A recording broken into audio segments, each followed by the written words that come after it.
A couple really good days of preparation. Both our offensive and defensive plan. Offensively, getting some pace back to what we're doing, both in the full court and in the quarter court. And then defensively, just getting a little more teeth back to how we guard the ball, how we chase screens, our help. And I thought we executed it pretty well. We really, I felt like we played like we practiced, and that's what we're going to need to do the next couple of days as we get ready for DePaul. Questions for anybody, including Coach? Yes, for the players, what do you attribute the 19-0 start on, I guess, the improvements you made defensively from the previous game and practices, or the way you guys kind of shared it and shot it offensively? I think it had a lot to do with our help defense. I know that after the Villanova game, we kind of had to reevaluate and kind of get back to playing defense the way that we know how. And, I mean, for us to get out and run and play it the way that we want to play, we have to get stops. So, I mean, it just really starts on the defensive end, and I feel like that's kind of what set the tone. Trey, can you kind of take us through that crazy sequence? I mean, 5 straight threes. Have you ever had a stretch like that in your life in a game? Not 5 straight like that. But I mean, it just had a lot to do with, like, number one, us getting stops and me being able to get on transition, get to my spots, my teammates finding me. I mean, our two found me, I think, 3 times out of the 5 that I made in that stretch. So, I mean, number one, it has a lot to do with having a point guard that knows where you are, and I mean, number two, it has a lot to do with us being able to get stops and us playing transition.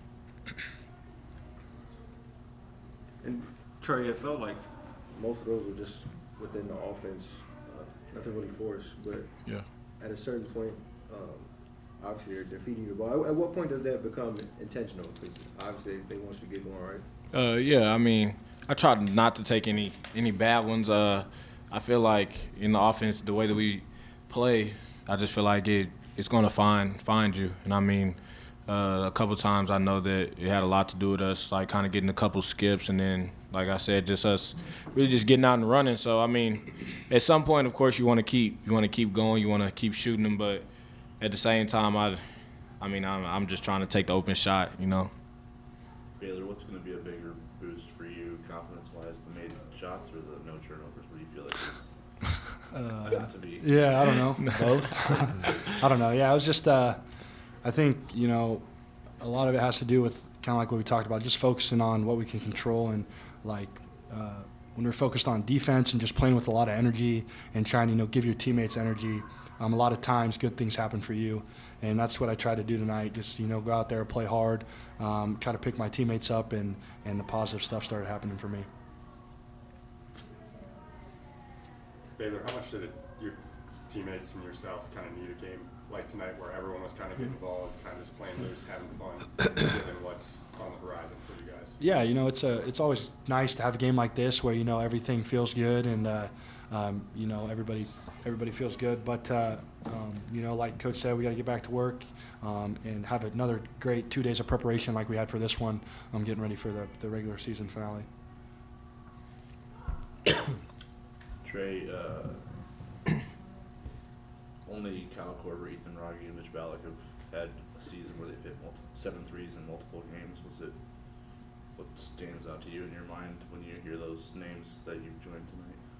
That's crazy company. It's not much more to say than that. I mean, those are 2 guys that can light it up. I mean, one went on to be one of the best shooters to ever play basketball. So, I mean, for me to be in company with those 2 guys is crazy. I mean, it's a great feeling to have. I mean, but it's just one of those things to where you just have to embrace it. And, I mean, it's crazy to even think about.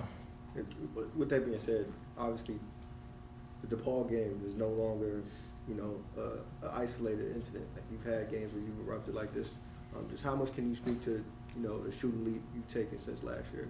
Yeah, I mean, it just has a lot to do with the work. I feel like I'd worked on my shot more than I've ever done in my career. I feel like I kind of took a step in terms of me having to be more disciplined, in terms of having to focus on the little things.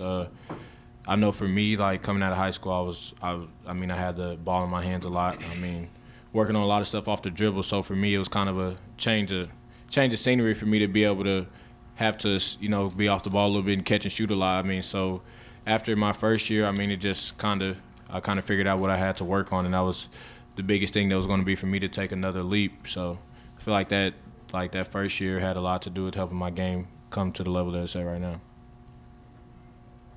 What's a standout moment for you guys tonight from what the reserves did, and there were some flashy plays from that group that seemed to fire you guys up more than the lead you guys built prior to that. What stands out to you? You can go first. I'd probably say Fish's 3. Okay. For sure.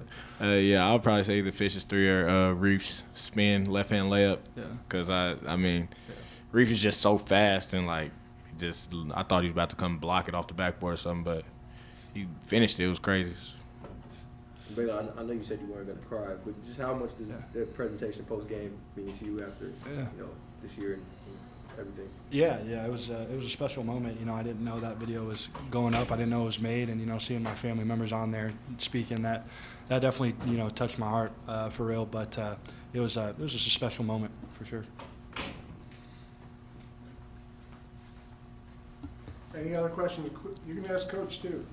I don't know. 27 assists tonight. That's got to make you happy. Yeah, 33 baskets. I thought, like I said, we played the right way. I thought we moved the basketball. Our pace was good. Our spacing was good.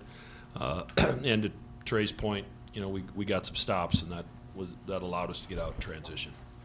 What stood out to you about Trey's development as a shooter? I mean, the three-point shot is really the one thing that's been consistent for him all year. He really hasn't dipped below that 39-40% mark, even in the rut you were in. Trey works at it, and he had to.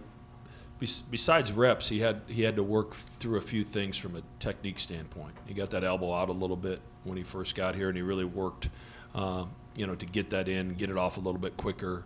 And as you can see now, his rotation's perfect every time it comes off his hand. So it's a credit to his hard work. The things that he was able to do this summer when his shoulder allowed him to do it.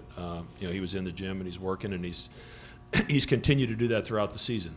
They're right down below my window there, so I know who's in there doing what. And he's very consistent with his work ethic. Yesterday, you had a conversation with Baylor at length. You wanted to practice. I know that's probably between you and him. But is there anything Cliff Notes wise that? Now, you're not right very often, but you are there. No, we had a good talk. Obviously, it's coming into senior day, and it's not the greatest to have to give a senior day speech when you're the only one. I mean, you've never seen one before, so there was a little prep talk as well. But just talked about a lot of things, and present, past, and future, and it was good. And and I also want him to have some fun playing the game.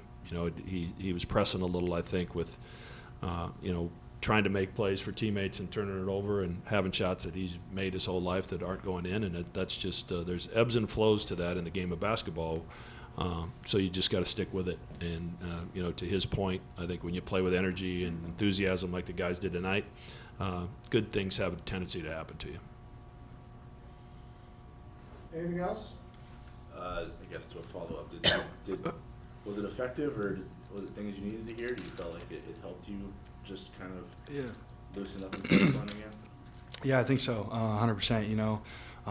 Anytime you can get like confidence from the head coach, that he believes in you and trusts you to be out there and do the things that you know how to do. It definitely frees the mind for sure.